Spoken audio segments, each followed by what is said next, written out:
It is August 9th, no, 8:02 p.m., August 9th, 2024. It's been a while, but I want to discuss some stuff about AI art, and then maybe give an update about my life, because it's supposed to be a journaling device. Anyways, so I wanted to discuss today about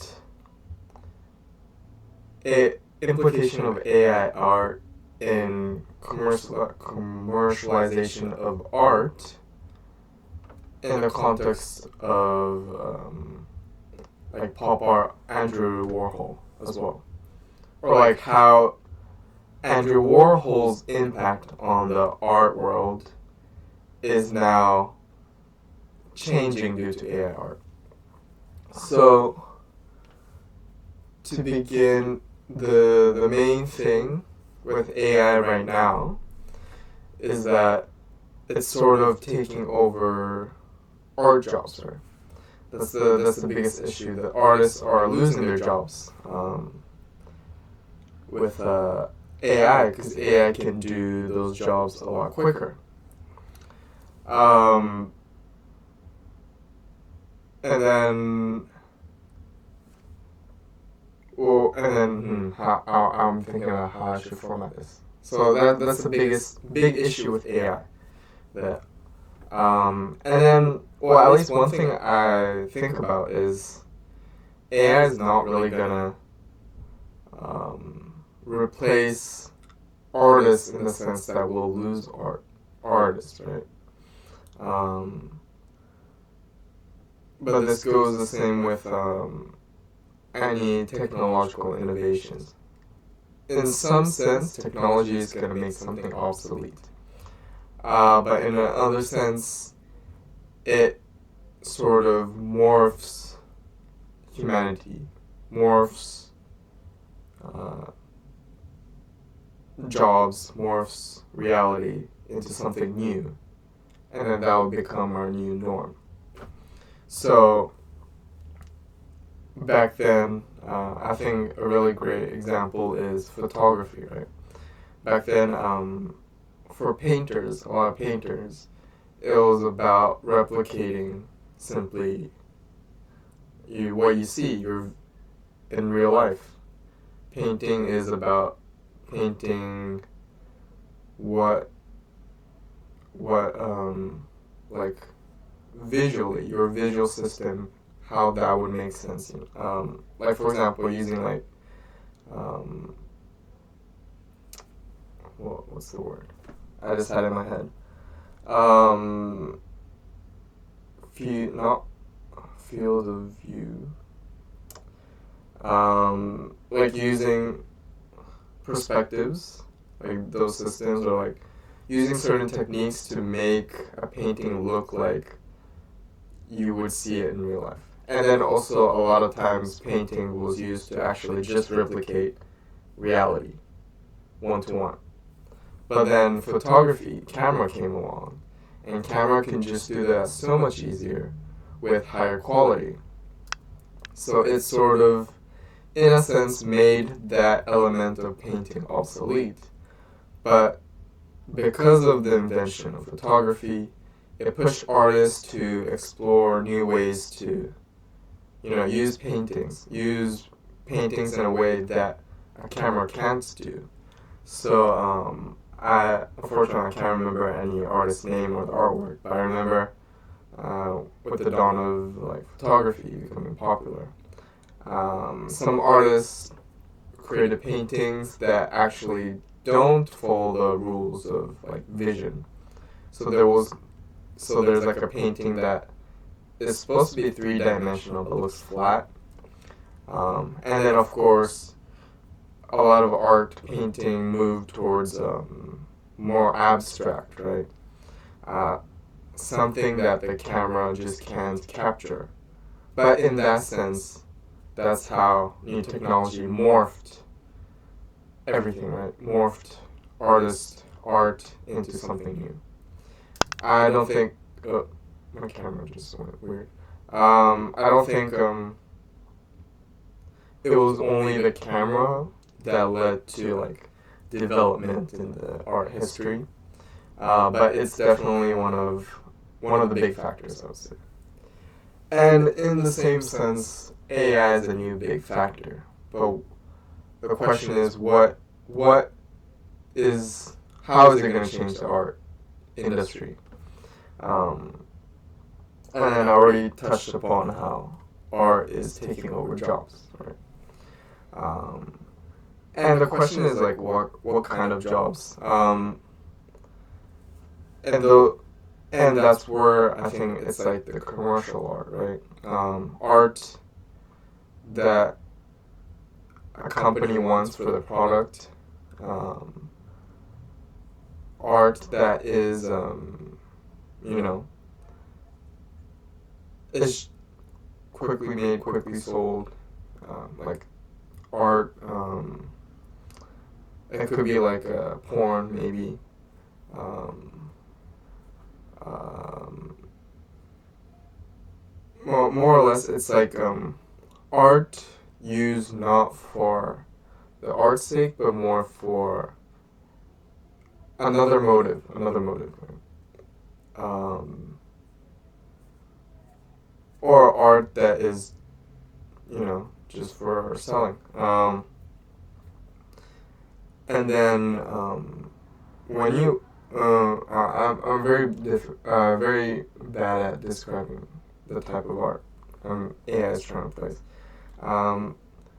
But I guess more or less it's like consumerist commercial art, or art used for other industries, like it could be like logo design, character design for a company. Maybe it's like some sort of like modeling, visual modeling system, visual modeling art for maybe video games, or just simple like interior art, living room art, maybe. All that shenanigan. The consumer, no, and then the whole point I'm trying to make is that it's not really going to be art in the gallery per se, or at least it's not going to make art. It's not going to make the art that gets placed in galleries and museums obsolete. It's more about art that gets sold and all that, and used for capitalist interactions. No, that's not the right word. But I think hopefully this point of my message is clear enough, communicated enough that it's it's art for business art. Maybe that's a better term.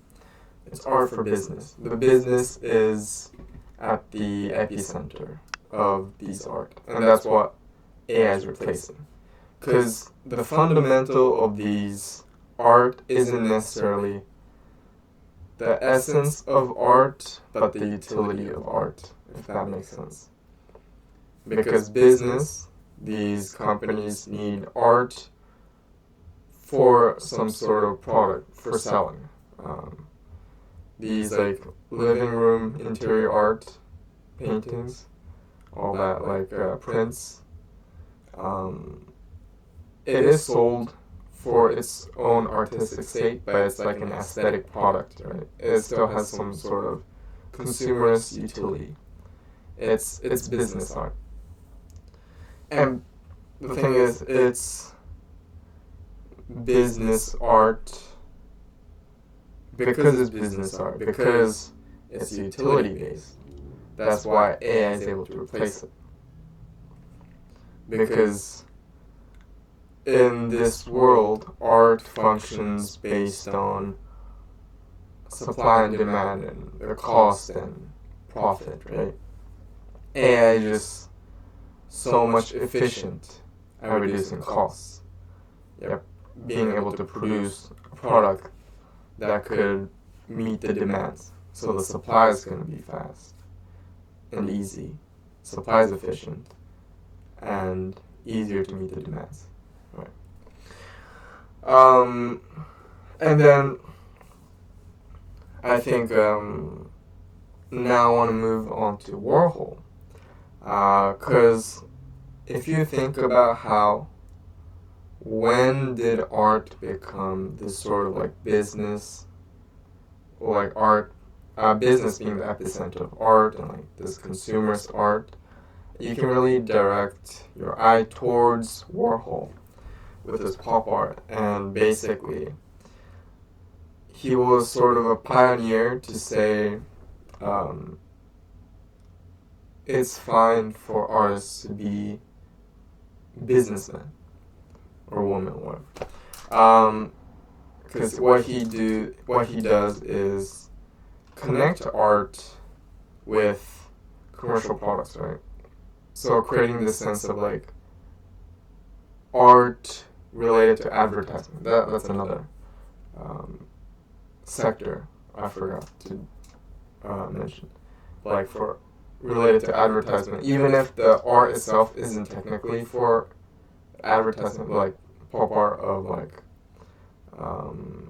the, what was it, Brillo, Dillo, whatever, of those like boxes, or like Coke pop art. In a sense, they can function as advertisement, right? Or the art is so cut down from its like moral high ground that it's by like being like repetitive and, you know, showing a commercial product. And then also what Warhol did was delegate his artwork and automate the production of artwork. So he really pushed art into some sort of another capitalist product. And then I think it's this Warhol, in my sense, I think it's this negative dialectics of it doesn't make a stance that it completely agrees with making art orbiting around business, or it's a critique against art in the capitalist consumerist world. I think it was for and against that, you know. It was never like trying to synthesize one answer. It somehow agreed and disagreed at the same time. Because like Warhol definitely profited, and he valued that profit through that consumerist art, but at the same time, a lot of his art can be taken as a critique, and it would be naive to think that Warhol was not aware that his artwork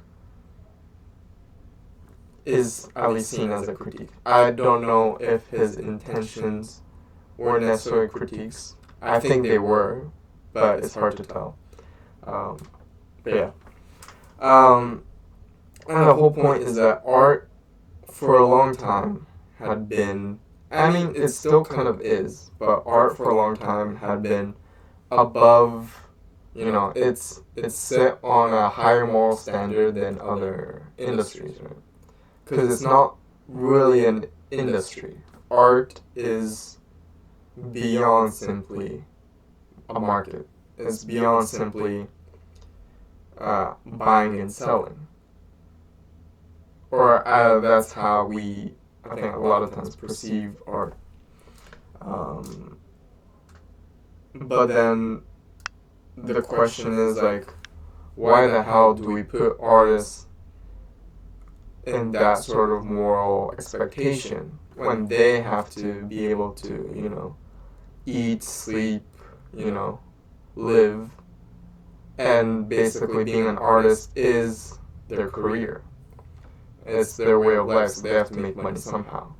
So what Warhol did was like, kind of like, hey, it's okay to kind of put the artist on a lower lower pedestal, because that's unfair to artists. We should not put artists in this higher moral ground when already selling art is probably difficult. Right?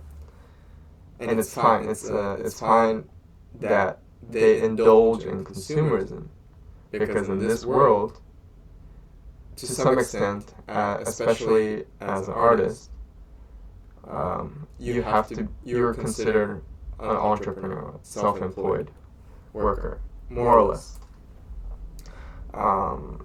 So you need to sell your art. You need to be able to live, and ideally live comfortably, not in precarity. And in a sense, that's what Warhol brought to the art world.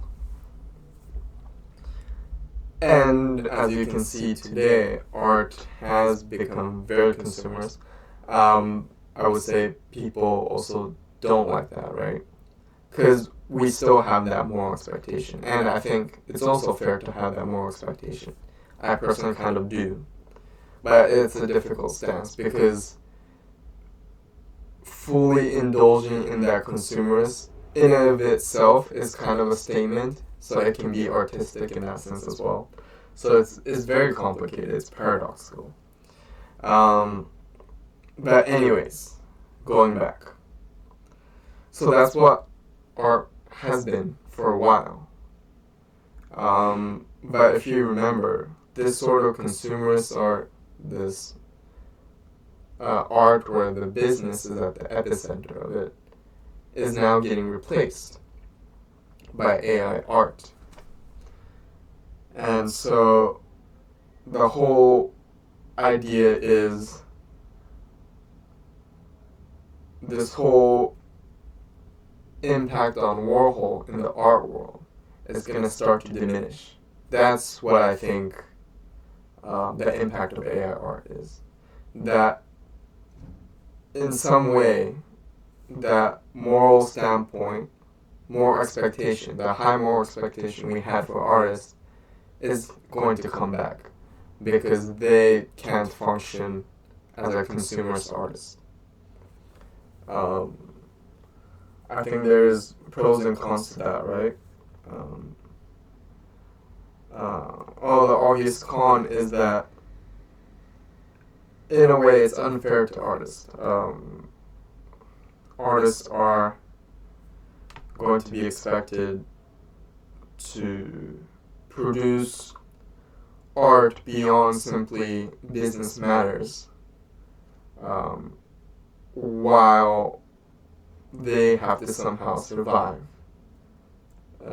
eating. So their quality of life may diminish. Of course, artists get, I think, way more subsidies and financial support compared to other people in different careers. But even then,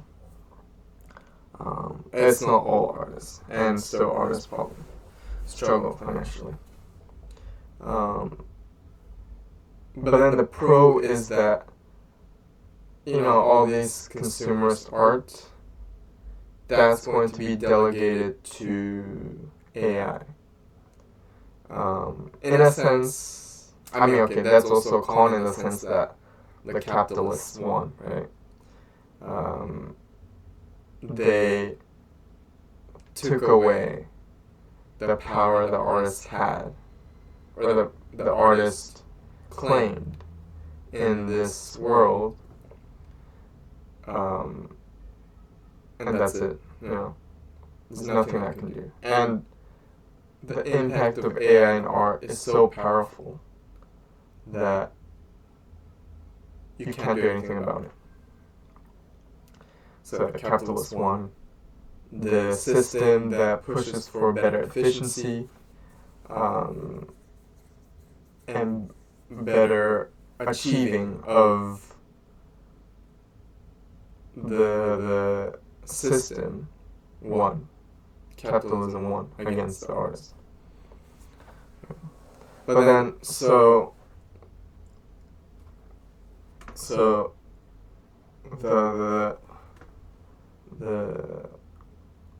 artists can't, the artists today won't be able to really be that consumers, the Warhol impacted artist anymore in the future. I think this is a gradual development, although rapid one, I believe, and it will replace artists.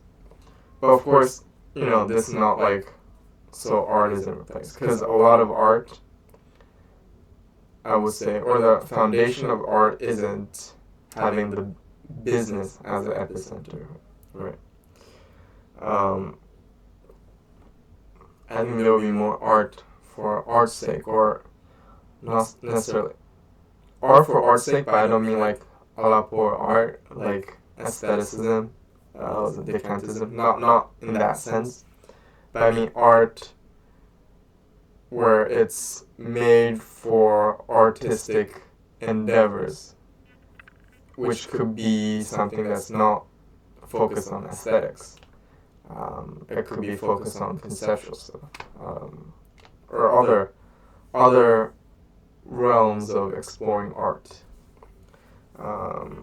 In a sense, I would see a more push towards, I guess, contemporary art than simply consumerist business art, which I believe consumerist business art is separate from contemporary art. There's like a different prestige world, I would say. Yeah, that's how I see it.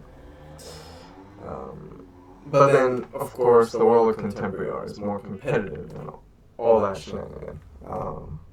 And it's not going to be a good source of income, right? For the majority of the artists, it's going to be even more competitive now. But that's how I see technology pushing. So, more or less, the summary is that AI art is going to make consumerism art obsolete for artists, human artists, to be able to produce that, because it's going to be replaced by AI.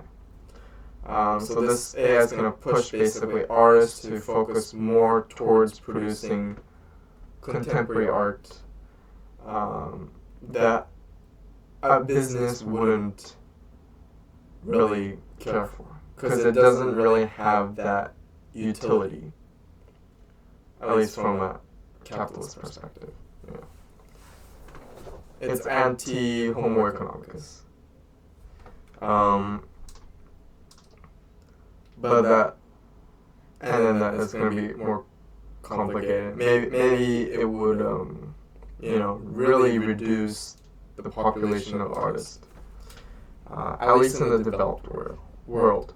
Because if you think about like developing, underdeveloped, I don't believe AI has really reached, and there's a lot of street vendor artists, So yeah. So it will really push people to try to be more unique. So in that sense, I want to pursue some sort of artist career, but at least from a non-artist perspective, it's pretty nice. Less phony stuff, probably. Although in their contemporary art, there's a bunch of phony stuff. But we'll see. The other thing is maybe artists would find other ways to make money. Nowadays, we've reached a point where new jobs seem to be created every second. It's rapid. And also, as an entrepreneur, I feel like it's kind of the best time to be an entrepreneur, right, compared to the past. And I think artists as entrepreneurs, in some sense, they will have to be creative, come up with new ways, as an entrepreneur to be able to self-sustain in this world. And it's going to be difficult. One way of seeing it is, or being an artist is going to be like their secondary career, which already a lot of artists are, but maybe that will become something bigger. Personally, that's how I want to be an artist for now, or at least if I ever get like financially more than stable, and if I'm like satisfied with biology, like I just don't care for it anymore. If I have like enough, experience, I just want to go all in like directing, story writing, and making art, then maybe it will change for me. But at least for now, yeah, that's how I see it.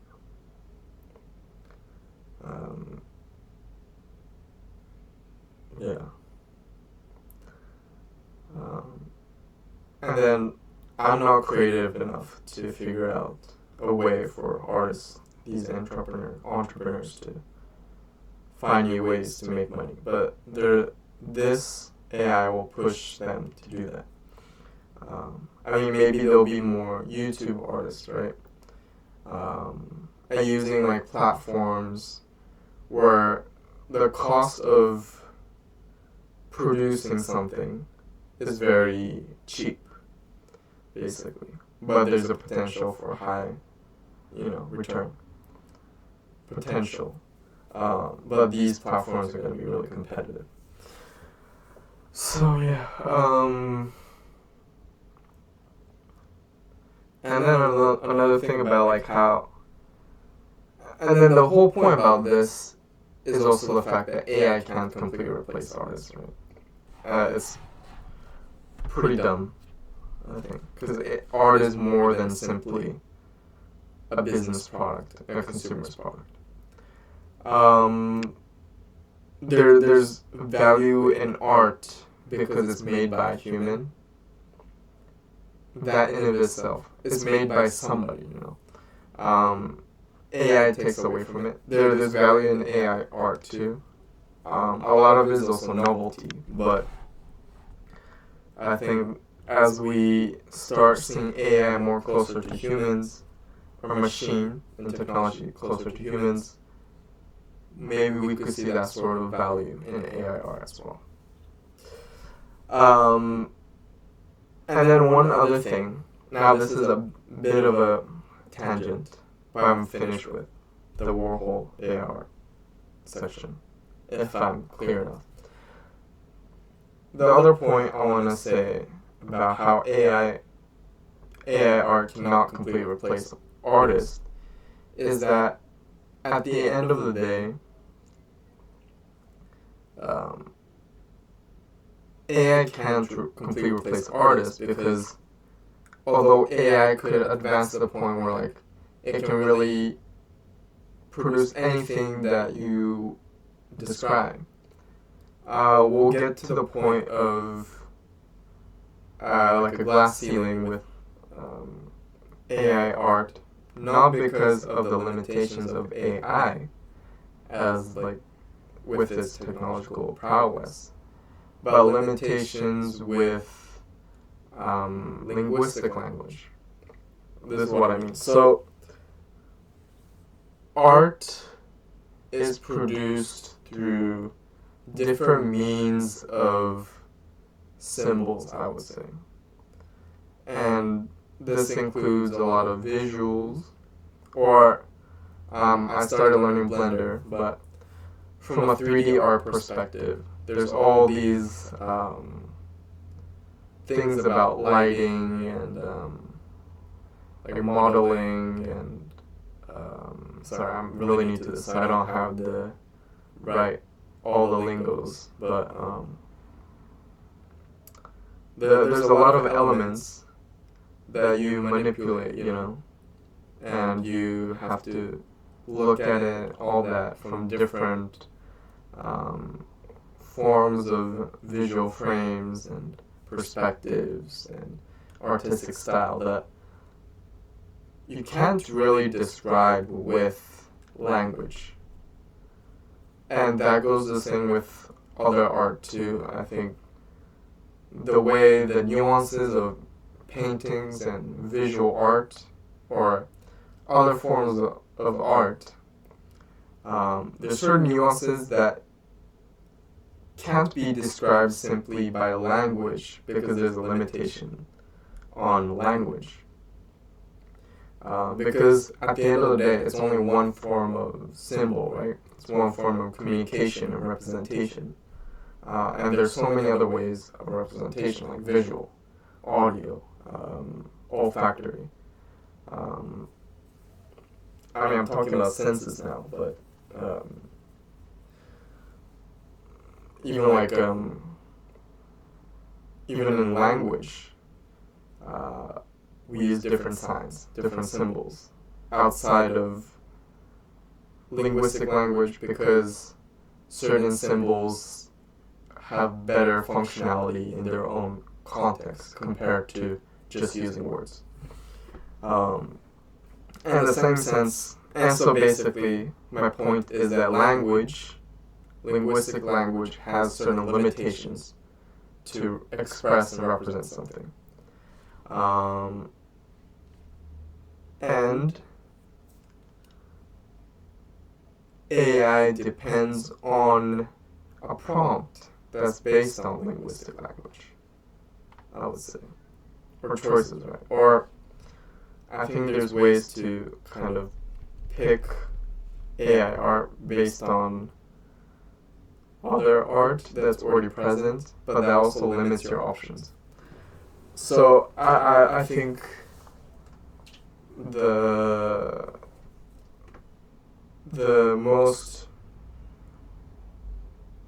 way to produce AI art with the most freedom is using a linguistic prompt.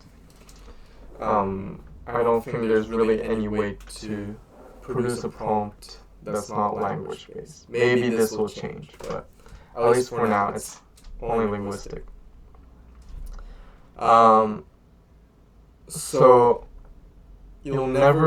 AI will never be able to replicate certain nuances that you expect or you want in the art, because those nuances can only be represented through actually making art the more old-fashioned way. And that's why AI art can't replace artists fully. So that's my other point. And then, okay.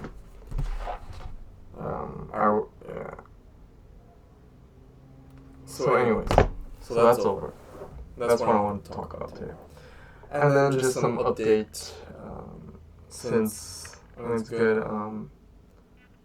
journaling to update where I am. So when I look back, maybe I can see how long the journey, I've gone through. We'll see, and the changes. So anyways, I finished college.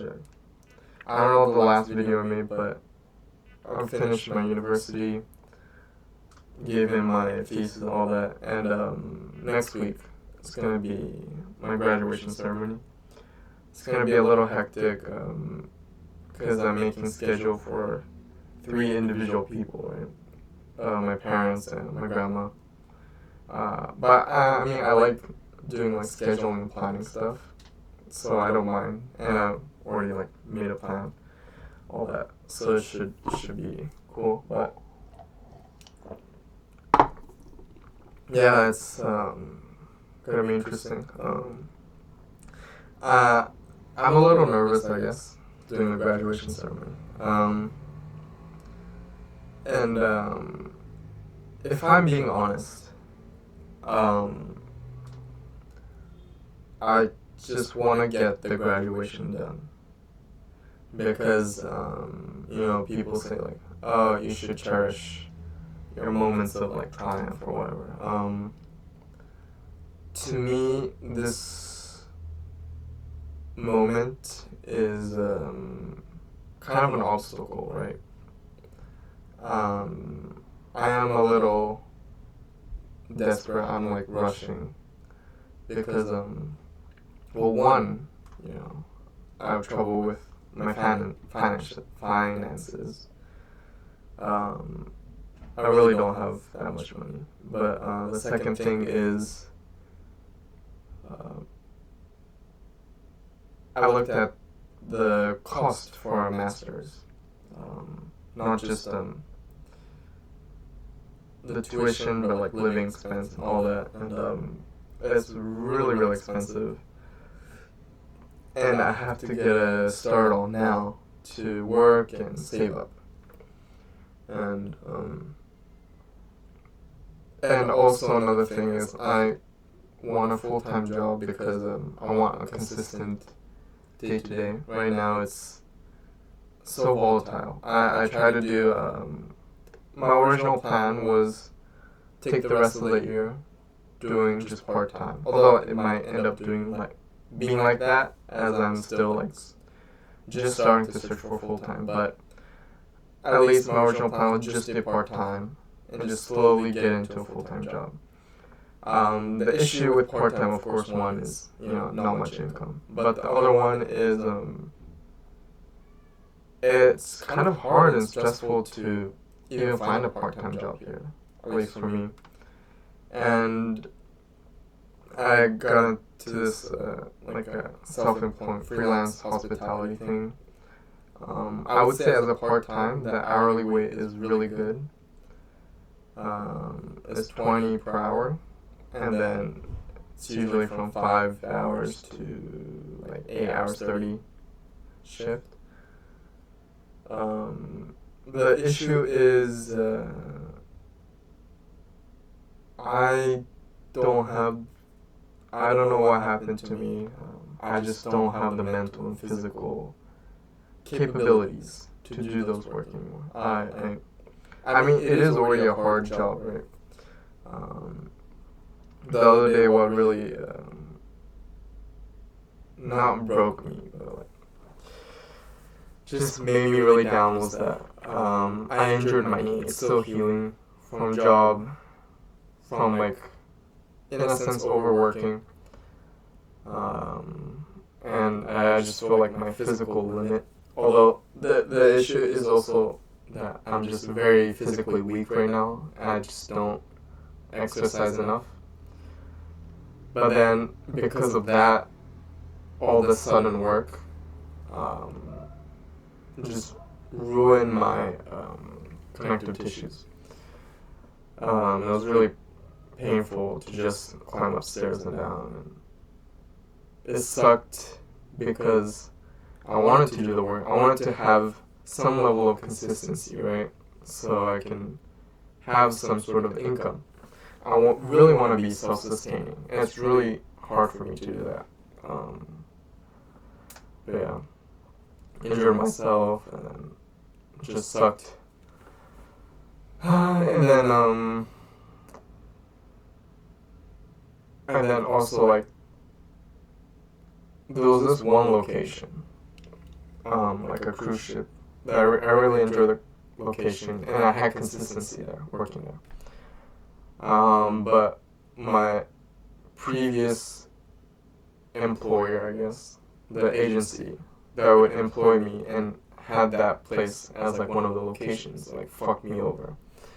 And then through the other agency, something happened, and then they don't send freelancers to that location anymore. So I really like that, but that place, I guess I can't work there anymore. And then the issue is, right now, there's not much there is no consistency, or there hasn't been any consistency with locations and people I work with. And I thought that was fine. I thought I get to meet new people and all that, but I'm just tired of socializing and making small talk every time, and on top of that, as when you're waitering, you have to be like happy all the time, socializing with guests, and that's draining, and more draining than I thought. It's just, I don't know. And then there's other sort of social interactions that I just, like, on the surface, I make it seem fine, but it's really draining and I struggle a lot. It's really stressful, and it makes me harder to apply for a new shift again. And right now, like, because of graduation busyness, like, I really can't work, so I can't work right now anyways. But like, even if I could work, I have this like real struggle right now. Like, can I really work in the industry? It's just, it's too much. And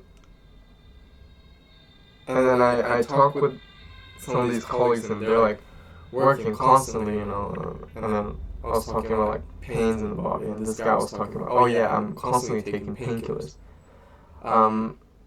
That is not the way to live.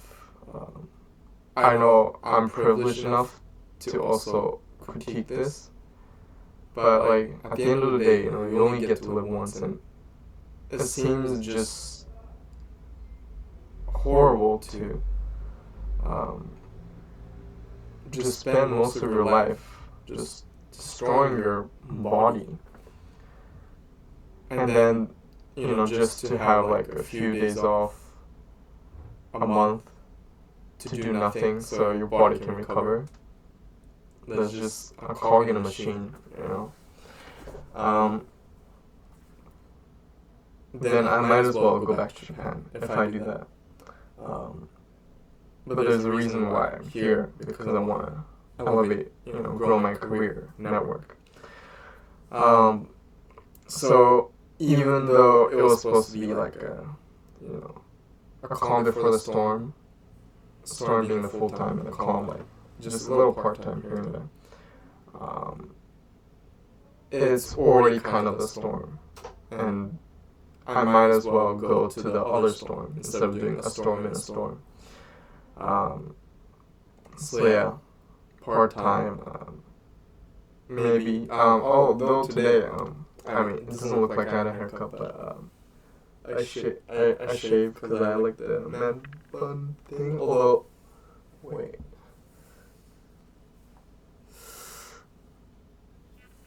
I look like the... I actually don't like... It's kind of high. I just noticed. Or maybe it's fine. I don't like the roundness. Oh well. What was I saying? So, I was at a barber, to a new barber, because I didn't like the old one. This new barber was really nice, and at the end, like, he asked me, like, oh, are you looking for a job? That came out of left field. It was kind of really nice. So maybe, finally, some sort of, maybe that will be like my part-time option, because also I've been like searching a lot and applying a lot, and basically I've only got into one other agency, which was already like a branch of the agency I'm already like part of. So it's just like shit. And then to even work, you need a work permit for employee jobs. So that's also why I was doing freelance, because you don't need a work permit. So yeah, it's all a hassle, and then not being able to really speak Dutch really reduces your chance of being employed, even for part-time. So like, when the guy like asked me that, it was really nice, and maybe that could be my option. And it's like 10 minutes away from my house, which is amazing. Because right now, a lot of the jobs I did, or there was one job I did, which was like a 25-minute bike ride, which was nice for me. That's nice for me. But the rest are really far away. I mean, I'm not the one driving, but like, it's like 1 hour by car away. Maybe this is a privilege take, but I don't know, it's just like really far away. It's like all these different locations. And there was one time like there was no cars, so I had to take the public transport, and the public transport had like problems, so I had to like figure out a way to get there and all that, and big hassle. And it's just, this was supposed to be my break. Like, I don't mind working during my break, but the work is just so burdening. Just, you know, the distance adds up. The lack of consistency adds up. Like, having to apply to shifts every time also sucks. And I mean, I guess the other thing is like you have to always calculate every, like, my own personal revenue of the shift, or I guess income for the shift, because I have to do my taxes and make sure like they're sending me the right amount of money. And I like doing all these like Excel stuff, but at the same time it's kind of you know, it adds on top, you know. And then like injuring my knee was like the straw, right? Like physically I just couldn't move. And then I injured my knee, so I have to spend money to go to physiotherapy to figure out what's wrong and how to heal. That costs money. So the work I did that led to this pain is subtracted like another 60 euros. So that work I didn't make that much, and it's really frustrating. And it just, I'm just tired. And but yeah, that's my situation. So yeah, I'm just, after I graduate, full-time job. And then another thing I'm doing right now, one of the more major things I'm doing right now is internship. That's coming to an end. That's, I think, was great. My partner, I'll be honest, she didn't do that much work, but it's fine. I liked writing the results and like discussion, researching, because I learned a lot about is an internship for lichens at the city zoo, which is nice. So yeah, that's cool. I learned about like different ways of categorizing lichens. There's like, so we looked at epiphytic lichens, which means lichens that grow on other plants, but in this case, it's mostly trees.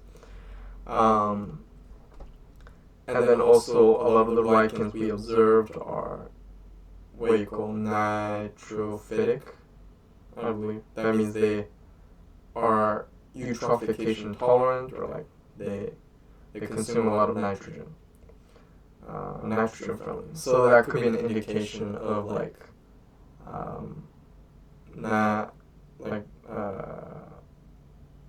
excessive nitrogen compound in the environment, especially air, which could be like a sign of like, I'm saying like a sign of toxicity in the environment, possibly anthropogenic, who knows. But it's kind of a mild implication, because the whole research is really biased and unsystematic. It's fine though, it's like preliminary research. It's a pilot study, so but that's something, you know, quick that I learned through the project. It's really cool. And then and learning about all these different lichens, you know. I thought it was just like fructose, fructose, fructicose, fructose, folios. But then no, there's a bunch more. And those categorizations are kind of not concrete. And then I learned like different, more common species and genuses like Parmelia, Hyperphysia, Physiae family, and then the Xanthostigmas, no, or yeah, something like that. Lycanora, I think. Libraria. That's the interesting thing is that there's this like fluffy dust like in Libraria finky. There was a lot, we observed a lot of it. But I really couldn't find much literature on Libraria finky. I found like one literature on like another Libraria species. But it was interesting to see that, you know, it was weird stuff. So maybe there's something about Libraria finky. When I think of Finky, I always think of that meme. They go like Da Vinci. But yeah. Anyways, so that's that internship, and then I have like a presentation to the other like people at the zoo. A quick presentation. On the day before graduation ceremony, which is nice. Yeah, I do that. And then, I guess one last update about my life is, briefly mentioned it, but I'm into art, right? I want to pursue artistic career as well, even if it's secondary.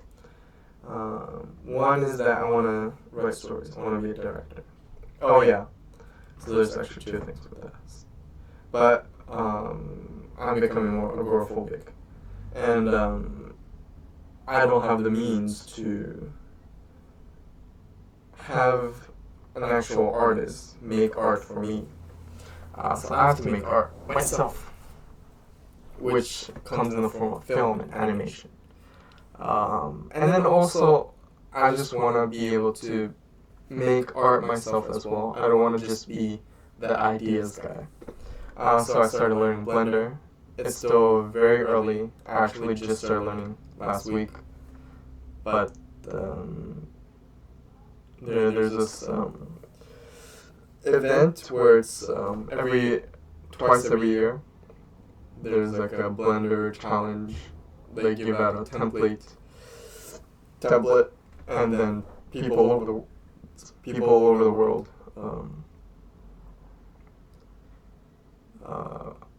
make their own art using the template. I'm really new. I wish I had more time, but this project just came out. In a sense, though, it is timely. It's coincidental that in a week of me starting Blender, they come out with this. But the deadline is like in a month. It's actually less than a month now. And I got all these things going on, so I'm not sure how I'm gonna do this. I mean, right after, my grandma's staying here the longest. Right after she leaves, I'm just gonna go hone in on working for the 3D project because my internship will be done. Everything will be done. So I'm gonna try that. Yeah, it could maybe also be another source of income. Although, I just discussed everything about how maybe it'll be more difficult. Although, yeah, I would say 3D art. AI hasn't completely caught up with 3D art though, so we'll see. 3D art has a lot more elements that needs nuances, I would say. Especially animation. So I feel it'll be a lot harder for AI to really replace 3D art, but that could change. We'll see.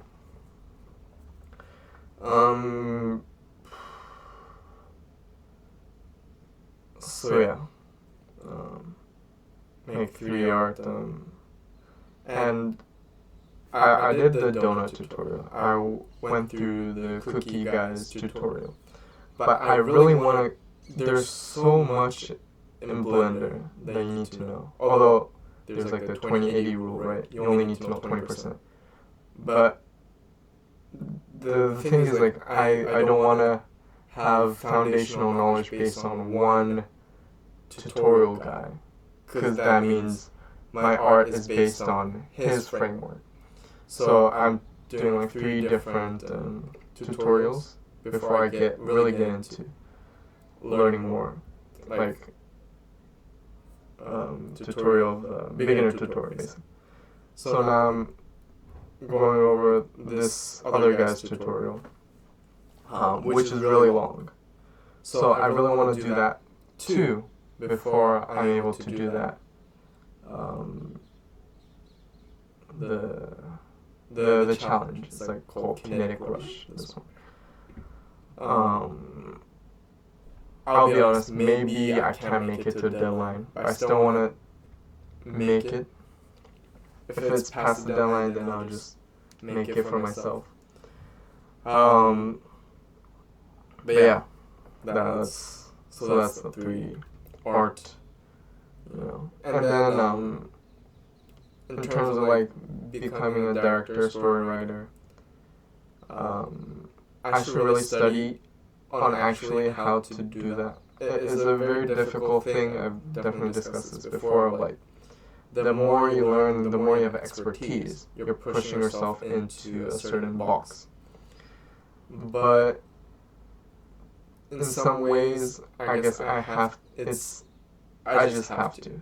Maybe I've succumbed, I have yielded, I have lost the battle of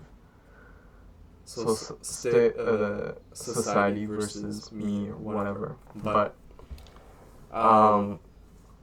it's best for me to have some sort of framework to be able to write good stories. Although, in a sense, I definitely have a foundation, considering like how much story I consume. So yeah, I want to start reading. But at least right now, what I'm doing is I started being a dungeon master for D&D. So in that sense, I want to say I'm learning to write stories. At least like world building, and also I'm looking at how characters interact. I also look at like what makes people interested, how should I present the story? How do I develop the story?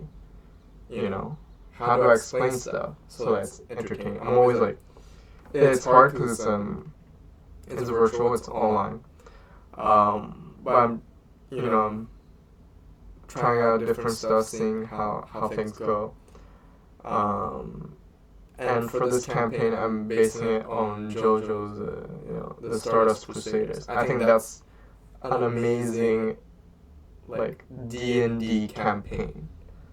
You know, if you really think about it, it's very simple, going from location A to B, and then on the way, the obstacles are different enemies. That's like a perfect way to make a D&D campaign, I feel. So my campaign's heavily inspired by Stardust Crusaders. The main boss is a vampire. I already have it. And then I'll even have a nightmare hag. I think it's called Nightmare Hag, naming Enya. So like kind of the right hand hag for the vampire boss, which is also named Theos, which is a derivative of Dio. I just have different henchmen trying to attack. The earlier henchmen are mostly like trying to attack the party because they just need money. But as you develop, as they develop throughout the story, the henchmen become stronger, and they have more loyalty towards feels. So I think that's a great framework, and I could kind of put some foreshadowing. Like I brought Anya as like one of the penultimate bosses. She just came up. We just finished camp like session 3. She just came up, and my idea of her is she invades dreams, but she also makes it difficult to distinguish reality. That's her gimmick. So I had the players do a fight. They almost died. And then when one of the players died, the player who was dreaming basically died. He wakes up and realizes none of that was real. So I'm making it kind of interesting. And then I also have an idea, like they meet at some point they meet a carnival, traveling circus. And all these people are actually these souls that the hag collected. And they think they're people, but then when the illusion cuts off, it's all these like will-o-wisps. These are like canonically, I don't think they're related to night hags, but in this world, I make it so that will-o-wisps are like the souls that the night hag is able to collect, because the nightmare hags can collect souls through dreams. So the people in the carnival or the circus, they are all basically trapped souls that, eventually are like, the illusion's gone. The fortune teller, the young, beautiful fortune teller, was actually this old hag that tries to kill them. It's going to be interesting reality. And then the twist also will be that the souls are actually in pain and they don't want to be killed and all that. So it creates a little moral conflict of they have to, save themselves, but they already had certain social interactions that was actually genuine, that hopefully creates them like an emotional connection with the carnival. And then the understanding of these souls having no autonomy and attacking them is going to be interesting to see how the players try to do that battle in the future. But at least for now, I want to make the foundation that there is a hag that invades, dreams and warps the perception of reality. So, I did something interesting. And then I think the great thing about D&D is I don't feel that pressure of like having to be unique, having to produce a story with value to some extent, because D&D is just for fun, and it's expected of you to just not even yank and twist, but just yank sources for your campaign. You yank locations, you yank monsters, that's a big one. Homebrew is this like unique thing that some people do, some people don't. Some people yank a whole fucking campaign. So there is that. I feel no pressure in really trying to be unique. Like, I want to be unique anyways, so I'll make an interesting story. I'll make some homebrews here and there. But that's about it, But not to the point of like I feel stressed about it. It just naturally comes out. So it's nice. So yeah, that's what I'm doing. So yeah, weird. Currently, the state of my life is weirdly negative and really positive. It's very volatile. I feel kind of neutral right now. Well, to me, neutral means like a little depressed, but I don't know, I also started seeing a psychologist, I guess. But I don't know if that's going well. But anyways, my neutral is a little bit depressed, but like before, I was kind of really positive today because I had a nice interaction with my barber, and he asked if I wanted work.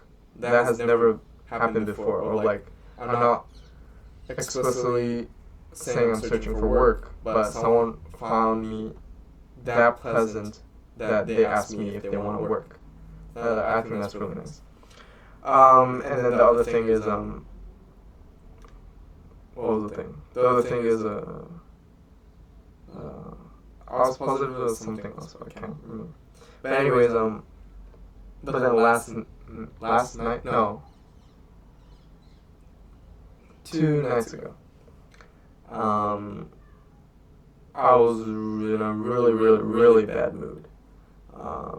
Really bad. So, a little volatile. Hopefully, I get stability. We'll see. And I have this. I don't know if I'm really agoraphobic. I just think I had really bad coincidences or meeting not that pleasant people, not many people I can really connect with. That could be like a cultural thing. I don't know. Yeah, that's it. Long journal, but I don't think I'll make one for a while. Throughout the days, I like think of, ooh, I want to talk about this here, but then at the end of the day, like I forget or I get kind of lazy. So we'll see. I think also the journal thing kind of represents my mental health. So the less I'm doing it, it's supposed to mean I'm mentally in a better place, but we'll have to see. Because like technically, I don't want this to be an outlet for. Well, in a sense, it's fine to be an outlet for when I have bad mental health, but this is also supposed to be a journaling device for me. So yeah, someone who enjoys film, and like motion video instead of like books and all that, I really feel like it's very symbolic of me to journalize in a video format. But yeah, that's why I like this.